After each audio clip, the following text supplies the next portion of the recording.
Yeah, I don't think so. We're not late, so. But the question I have for you guys, and if you can do a show of hands, how many people right now are running some form of Windows?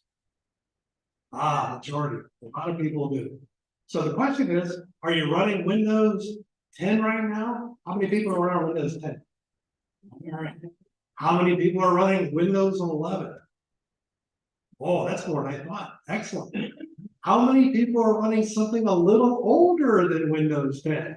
Like maybe Windows 7 or XP? Any brave souls out there for that?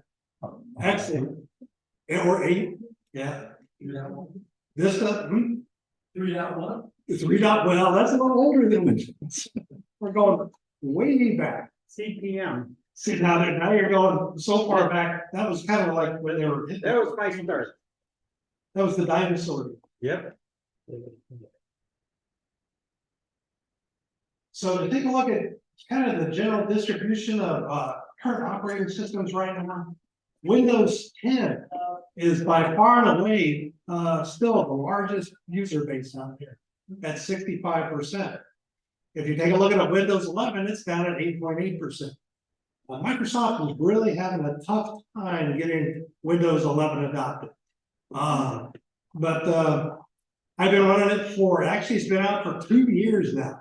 And it is a lot more stable than what it was. But a little caveat to that, this is October, and they're rolling out a whole new feature set for Windows 11, which is actually going to change things quite a bit. So stability-wise, you might want to hang on a little bit if you're thinking about switching from Windows 10 to 11. Let things settle out a bit, and I'll explain that a little bit more in a couple of minutes here. But this is as of 2023. Like I said, I was really surprised to see Windows Vista almost had a 1% user base. That to me was amazing. I mean, that you're talking really old stuff here. The current user Windows base, it's hard to believe, but there's like 1.4 billion Windows users out there. That's a lot of machines out there running Windows. And like I said, it's a high percentage are still running Windows 10. And you think about it, it's not a problem so much. Windows 10 is very stable. It operates everything that's Windows based. It's a pretty terrific stuff. There's a problem. Problem is, it's only going to be supported till October 14th, 2025. And that's the design end of life for Windows 10. Now, does that mean Windows 10 isn't going to work anymore? No, what that means is Microsoft is not going to do the feature updates to it anymore or the security updates at that time. So what happens is all of a sudden you have all these 1 billion Windows 10 machines that could be susceptible to hacks and that sort of thing because they're not updating the security order. And they're calling that Windows Mageddon. So you got 1 billion computers that all of a sudden become a security risk. There's different ways that Microsoft is still telling people we're done. Windows 10 is going to be done. But out in the industry, there's a petition actually to try to get Microsoft to extend that time. But if I were a user, I wouldn't count on it. So just kind of think forward planning. If you're on Windows 10 now, you might want to think down the road a little bit and switching over to Windows 11. I would do it probably before October 2025. And I tell you, Windows 11 is pretty good operating system. If I remember right, you got a better memory than me. The businesses of this world, when they were going to quit offering the updates for Windows 8.1, they advanced it, moved it out in a year, did they not? I can't remember, but I think that probably, they were afraid of losing their user base. Right. And that's another thing with Windows 10. If people get pushed off, they may switch to another operating system. They may go with Linux, which would still be supported in their hardware.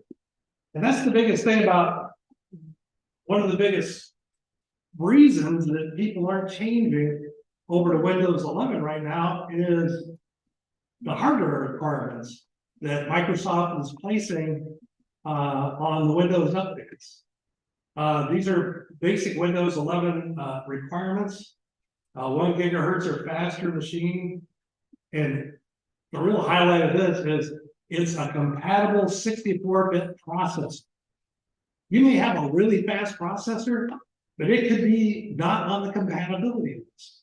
I don't know how to tell you, this machine I'm running right now is not on the compatibility list, but I'm running Windows 11 because there's ways around it. The other big part of that is something called TPM. It's the Trusted Platform Module. And that was a little bit of hardware they added in to the motherboard a few years back to try to increase security of the system.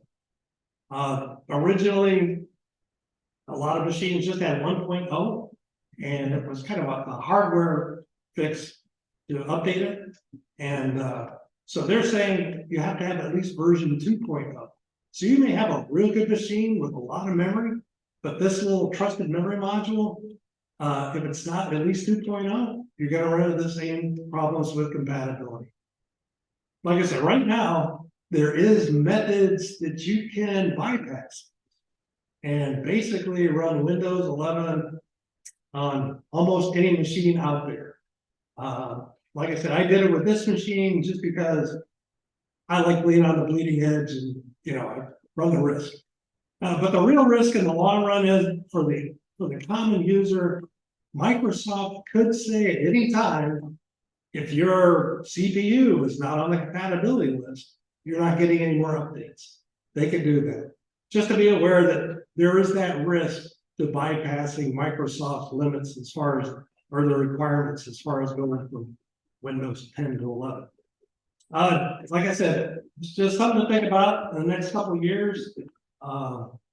Probably think about the future. If you're going to stay with Windows, probably want to go with a Windows compatible machine down the road. Especially if you're buying a new system, definitely get something that's Windows pre-installed on it already, Windows 11. Windows 11 this month, big rollout, 23H2. For those of you on Windows 11, you may notice all of a sudden there's this huge update, and it takes a while to get it done. It's things that Microsoft has a tendency to do, especially from, let's say, Windows 10 to 11. Almost all the functionality as far as system settings and stuff is pretty much the same. They just want to move things around. So if you're looking for like a display setting or something like that, keep looking, it's there. They just hit it. One of the spots in there for, let's say, or let's say when you first bring up the system, it used to have just a list down the side, and the first one was, I believe, system, and it went on down from there. Well, now they've changed the look of that. So they have like a home page. So they just move things around there, but it's all still there. They haven't moved it. The biggest thing is, not right now, but I think in the very near future, is Copilot. How many people actually use Cortana? You remember Cortana? It was down the search bar thing. You could turn it on, it would talk to you, and you can ask it questions, and it might be able to give you some feedback. Well, Cortana is gone, or not gone actually. It's going away. In the old days with Windows 10, you couldn't uninstall Cortana. It was in there. But now, Microsoft says, sure, you can go ahead and install it because it's going to be replaced by something called Copilot, which is Microsoft artificial intelligence. And the idea here is they're going to integrate Copilot in the whole operating system in the long run. So everything you want to do with the operating system, you can click on the Copilot and ask it, I want to dim the screen. And it'll pop up and say how much you want to do. If you want to go to the dark mode, you can say, I want to go from like the dark mode, and it'll do that for you. So it's going to be pretty neat in the long run, I think. And but for now, right now, it's got limited functionality, unless you're a business user, which the Outlook system is going to be heavily integrated with Copilot. But right now, if the business wants to use Copilot, I think the minimum is like 300 users. And they charge them $30 a piece just to use this AI tool. So eventually I'm hearing down the road next year that anybody that has a Microsoft 365 account, you're gonna have the same access or some access to Copilot to help out with it. Has anybody used like Bing Chat or any of those things to like create documents or anything? There's a few around. One of the neat things about it I found with kind of use it is with AI. Let's say if I'm typing up an email, and I'm not the greatest person with verbiage and that sort of thing, but you can highlight it and it'll say, "Do you want me to rewrite this?" And you say, "Sure," and it goes back and it does a rewrite, and it does a pretty good job of that. And sometimes you don't have to swap your text out with it, but it gives you that option. It looks pretty good. Another thing they're coming out with in the new release of Windows is the Paint program, which was always, a pretty standard Paint program. Now has what is called Co-Creator, and you can create different images, photorealistic images, cartoon images, and that sort of thing. And so it's pretty cool. I like it. The only problem is, well, there's a couple problems still with it. It's still in the early stages. One of the things you put in is something like, "I want to see a wolf walking through a snowfield." And it brings up this beautiful image of this wolf, a photorealistic wolf walking through the snowfield. And he'll say, "There's something weird looking about this wolf. It's got 5 legs," which is pretty strange. So there's still some parts of the whole system. The other thing I did, which was pretty weird, I was trying to do a logo for the club, CCCGC. And I also said, "I want a computer with ARMS with CCCGC logo underneath." It could not do CCCGC. It had every misspelling of that possible. And the problem is, once you create the image, you just can't edit that image to say, fix the text. You have to do a whole new prompt to start over, and it just misspells it every time. So it's still a work in progress. And probably end up with this is my little presentation here. Just get going. Windows 12 is probably going to hit next year at the end of next year. So they're moving along, and Windows 12. This little symbol right next to the Windows 12, that's the Copilot symbol. So that tells you that they plan on fully integrating the Copilot system into the operating system. And I think we'll get to the point where you won't be using a mouse and keyboard anymore. You'll just be telling your computer what you want it to do.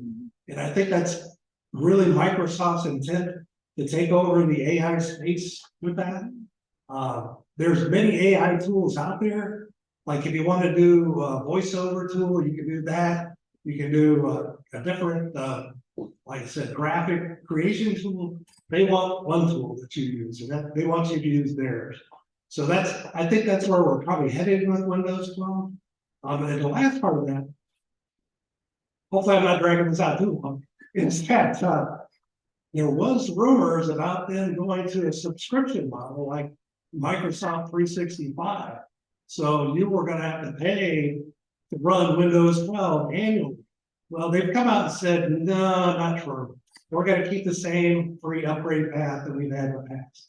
So hopefully they stick with that. And if we do end up going to Windows 12, I think the hardware requirements are going to be the same as 11. And it's just going to be different in the fact that it's going to be AI driven a lot more than it is now with Windows 10 and Windows 12. And basically that's what I thought it'd be worthwhile just to talk about the Windows.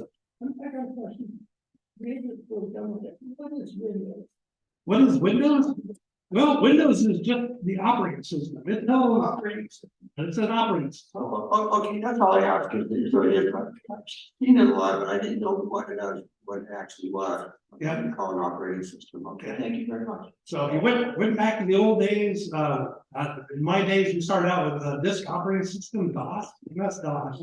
And what that did was control the floppy disk and that sort of stuff, so you could read files in to memory for programs. And then the programs were executed by that operating system.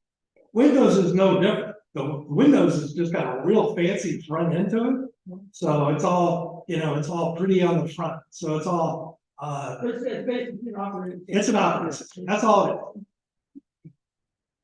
is. Any other questions? See, that's really all I got in the way of the Windows. I get out of this. Just a reminder, Windows 10 came out in 2012, was it? Is it 2012? Something like that. Yeah, pretty close. And Windows, Microsoft advertised, we're gonna keep Windows 10 forever. Yeah. You know how long that lasted.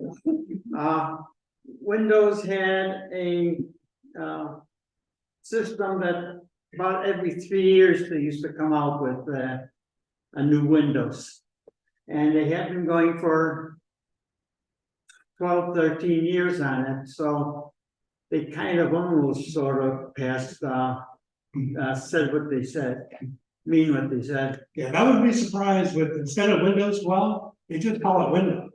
And do away with the version numbers. But that's in the worst too. They might just do that. But then it's also a lot of ways they make money. That's true. Every time you know, When you buy a computer and there's Windows 11 on it, Windows 11 incorporates the price of the computer in there.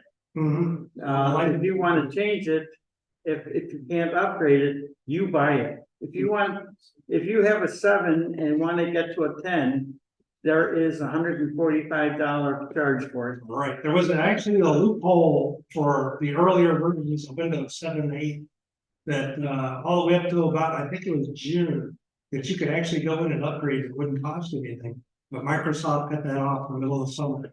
So you can't just jump from 7 to 10. But I happen to know a gentleman that we work with in the office, the name of Harold Nixon. And if you have a situation where you have a Windows 7 machine that you'd like to see it upgraded to 10, talk to Harold. I think he can get it. Harold's a wizard. With the version 12 coming up, will you be able to turn off the AI feature?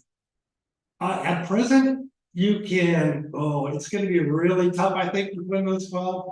I think they're gonna integrate it so tightly that you're gonna be stuck with dealing with the AI no matter what. With Windows 11, you still have the option at this point to not install Copilot. If the way it sounds like, with the way Microsoft is moving with the integration into all their products, I think we're all gonna be dealing with Copilot. In one way or another. That's just, I don't know that for a fact, but I'm pretty sure that's part of the way it's gonna go. Any other questions we got? General questions? Like I said, I just wanted to talk about Windows a little bit. What do you think of Grok?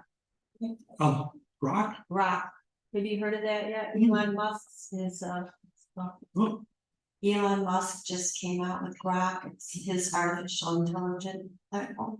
I know Elon Musk was heavily into, he was into OpenAI, one of the original starters with that. Yeah, and he didn't trust it, he said. Right, so he moved on to his own thing. Elon Musk, you never know if he says he's gonna do it, and he's got the money to do it, he'll come up with.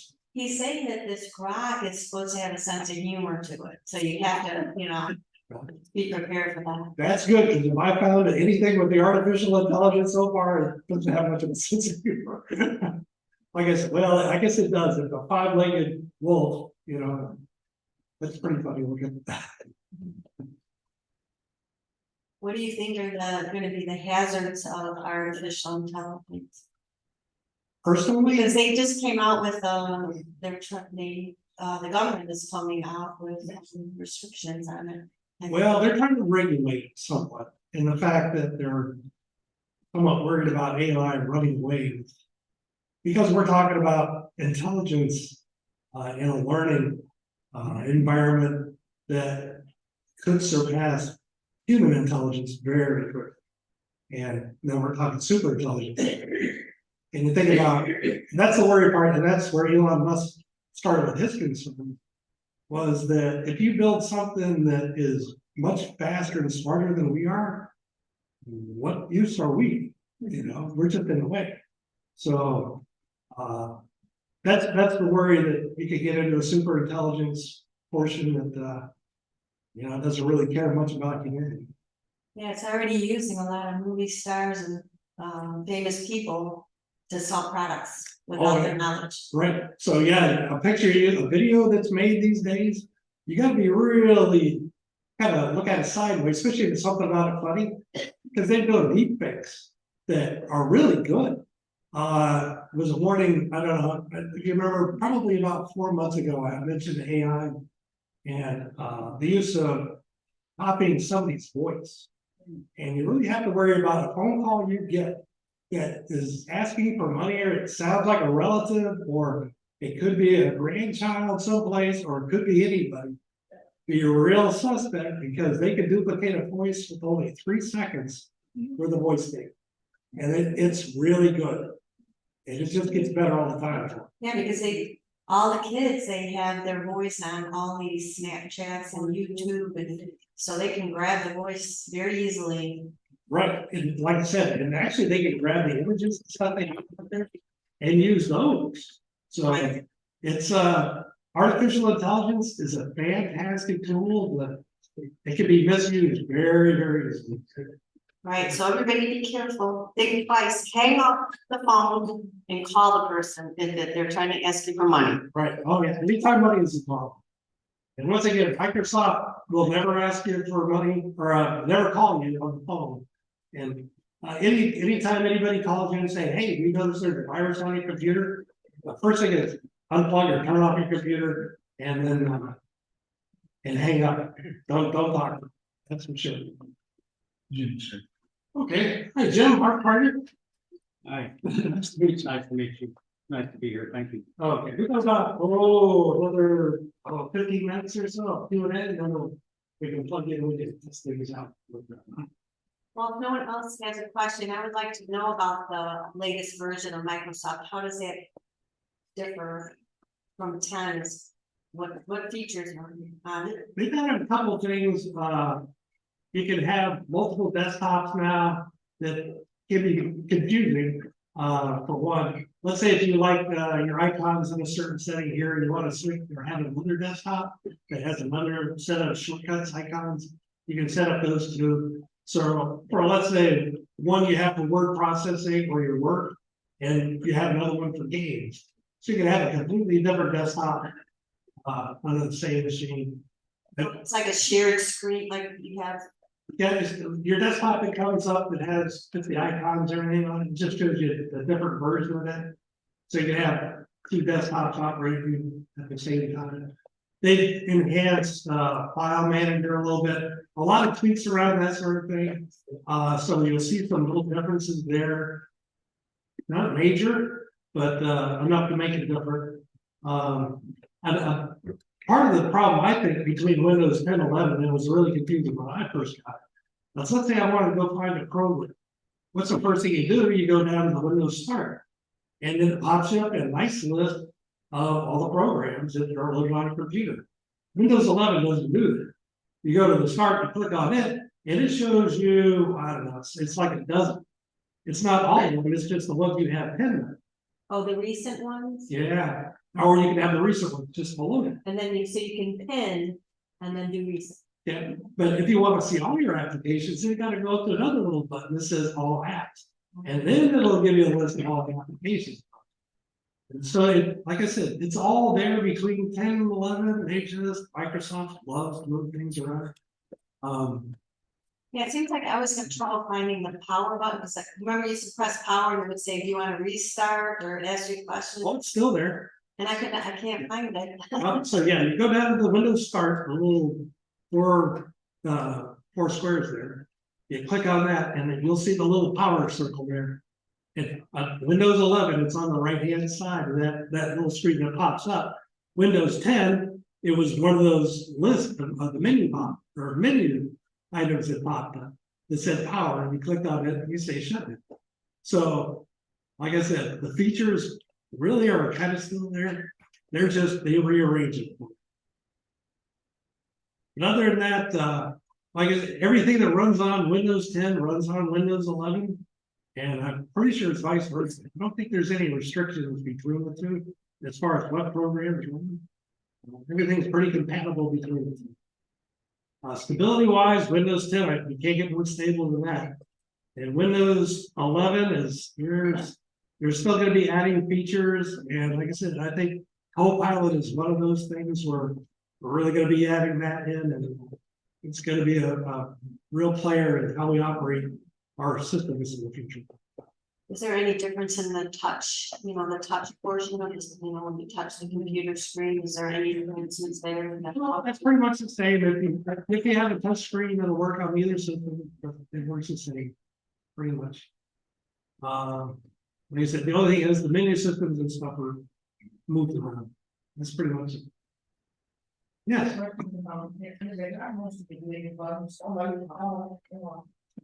Wait. Yeah, just as a control. I was just wondering, a while back or a year or more ago, was recommended, from the club here that, we go to Windows 11 quite yet. They got most of the bugs worked out, that it's a good thing to go to. I think you could probably be pretty safe to go to Windows 11 if you wanted to. If your hardware will support it, just be aware there's a learning curve, finding things where they're going to be and that sort of thing are going to change. But all the programs and stuff will operate just fine. Like I said, typically that's not an issue between the two systems. So, but yeah, if you go to Windows Update in the system, and it'll tell you right there whether your hardware compatibility exists or not. Then it's an option when you want to. But one thing I would suggest, do a backup.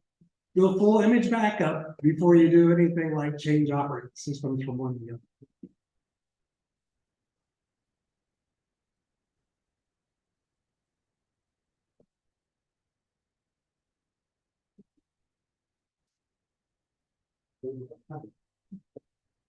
Can you tell me a little bit about browser and if it's private or not? They always talk about private browsing.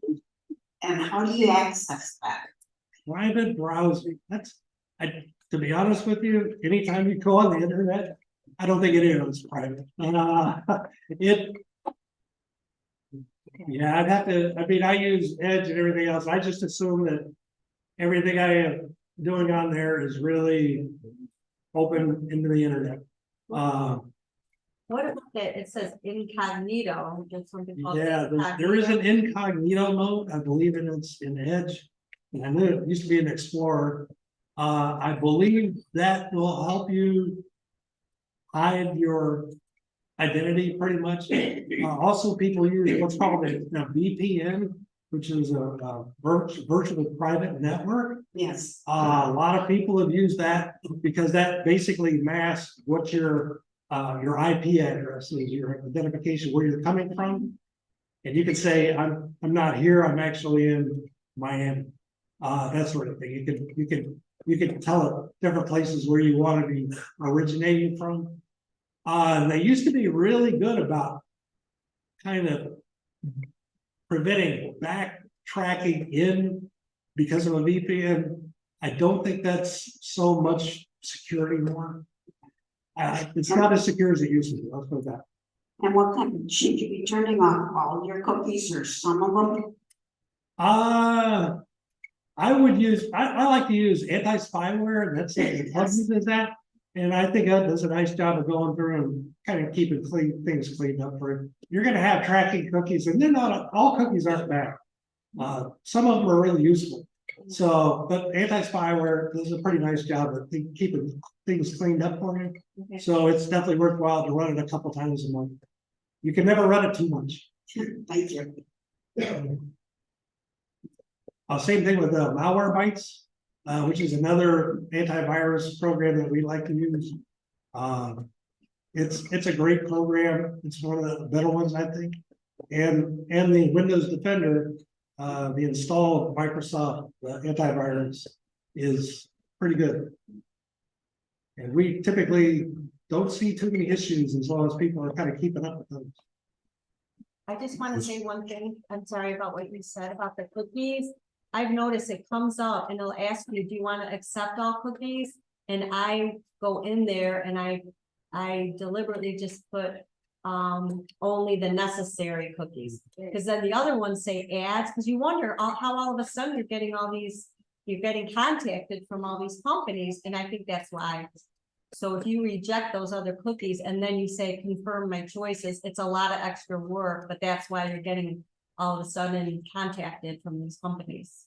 A lot of them tell them they use cookies, but you keep them off. Right, exactly. Yeah, the absolutely necessary ones. Yeah, and then sometimes they will say you have to accept our marketing or else you can't use it. Right, and then I just X out of it. I find another way, but I'm sorry, I just. So you'll also notice if you use like a Google search, if you go Google search for I'm looking for a rubber duck, you're gonna get lots of ads for rubber ducks all of a sudden. And that's Google's gonna do that, Edge is gonna do that, and I think with Copilot and AI, it's just gonna be more.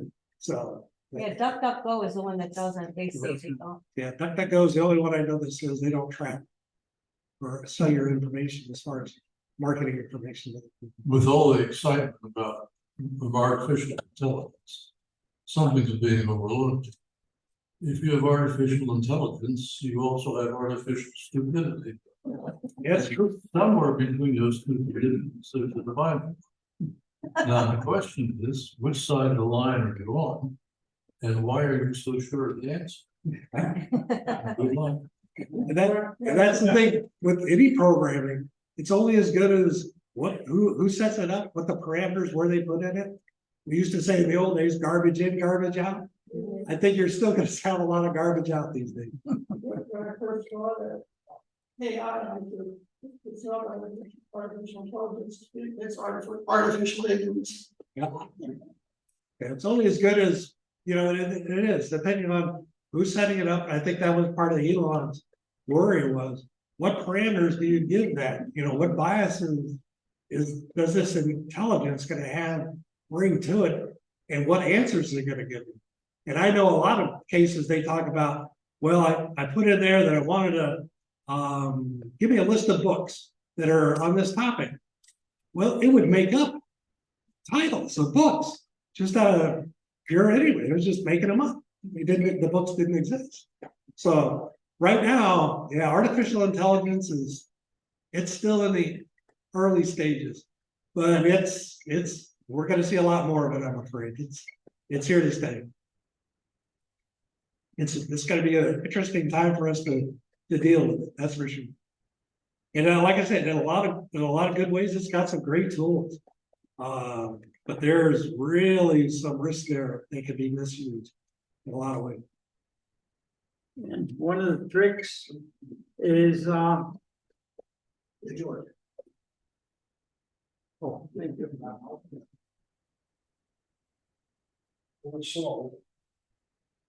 One of the tricks is make sure you run your Malwarebytes and super anti-spyware.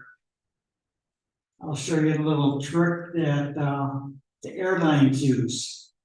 If you go on to let's say Delta Airlines, no one here from Delta, I hope.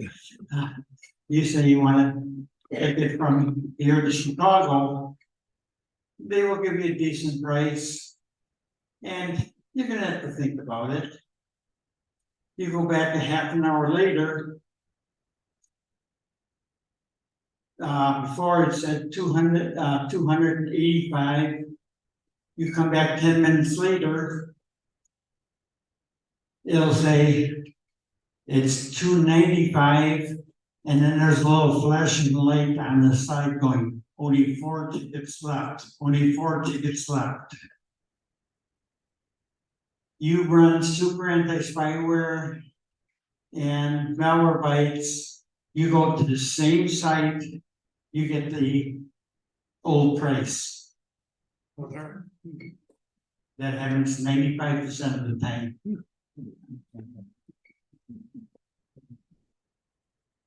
So make sure you keep your super anti-spyware, your Malwarebytes especially up to date and ran whenever you use it a lot. We suggest once a week. I usually do it first thing in the morning, boom, boom, boom. And it's done for the day. Pardon me? Super anti-spyware, that's the name of it. As members, we will put super anti-spyware on there for you at no cost. Same with Malwarebytes, and also we suggest White's Disclaimer.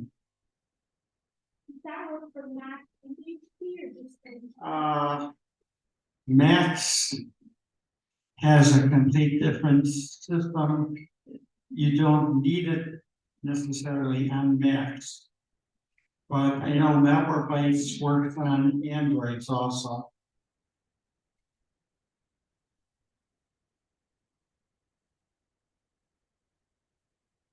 Any other questions about that? You have to actually download the program or to run it. Yes, just on the Android, you go to Google Play Store, is it? Play Store. Go to Play Store and put them on and then run it. But we could find it ourselves. You can find it yourself, sure. But whenever we service a machine at our shop, we put those on automatically because we've been going since what, 1987, and the two of them that we have Malwarebytes and super anti-spyware, and we used to have a CC cleaner which changed hands and got a little dirty. So we discontinued using it. But that's the only thing we've ever used in close to 50 years. And we try to stay with the free versions. And they work out nice. It's a little more work. When you bring up anti-spyware to run it, you have to manually update the database. Just make sure you do that before you run it. Same thing, Malwarebytes. The paid version runs automatically for you when you boot it up, it runs. Yeah, the only difference between the two is you have to push the button to start it. Yeah. And if you buy a paid version, which I think is about $39, $49 a month, Yeah, I can't remember. it'll run in the background. Which also slows up your computer a little bit. A little more resource. Yeah. So yeah, just if you think about it, once a week to run those particular programs, keep things from, somebody trying to sneak it in the back door. Okay. If you, we're gonna take a break in a few minutes, I assume, and go by and look on this computer that we're giving away this month. Malwarebytes super anti-spyware is on here, so you can see what it looks like.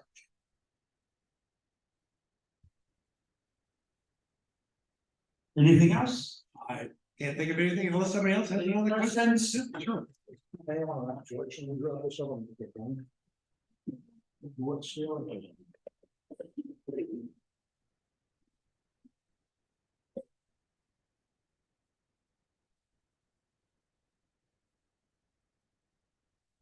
A few months ago, I was very fortunate and one of the desktop was raffled off. Okay. And it's got a couple of things that have me puzzled. Number one, it likes to come on at 7 AM, 5 days a week. My son and I have gone in all the settings and everything we can think of, and we haven't found any way to eliminate that. The second thing, for some reason, it likes to drop the internet and be off for about 15 seconds and come back on very frequently. Any ideas? Is it, this is the system that you want, does it have a dongle or is it? Yes. Okay, you might wanna swap that out, with a different dongle, it could be the wireless dongle problem. Or you might try a different USB port on there, if you have another USB port, give that a try. Grover, you got something? What we have found with those. When they start acting up like it, if you just unplug them. Let them stay out for a little bit, plug them back in, normally they'll fire right back up and reset. If not, come in, we'll do another one. That's brother. Any idea on the wire that's coming on automatically? That's a note on me, that sounds like a feature, no, it's not. Come on, really, I don't know. That was screen for you. What's starting automatically, computer The computer.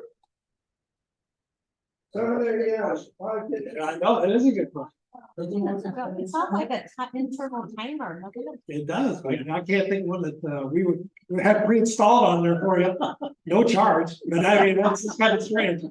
I had that done to me, that was happening to me for about 3 months, and all of a sudden it stopped. I don't know. Thank you.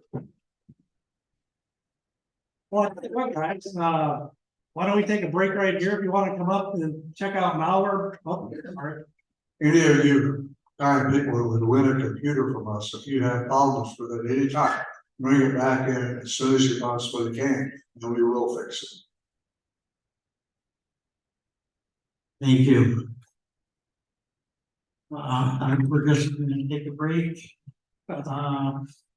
10-15 minutes, Yeah, 15 and minutes, we'll be right back here for our second half of general meeting. general meeting.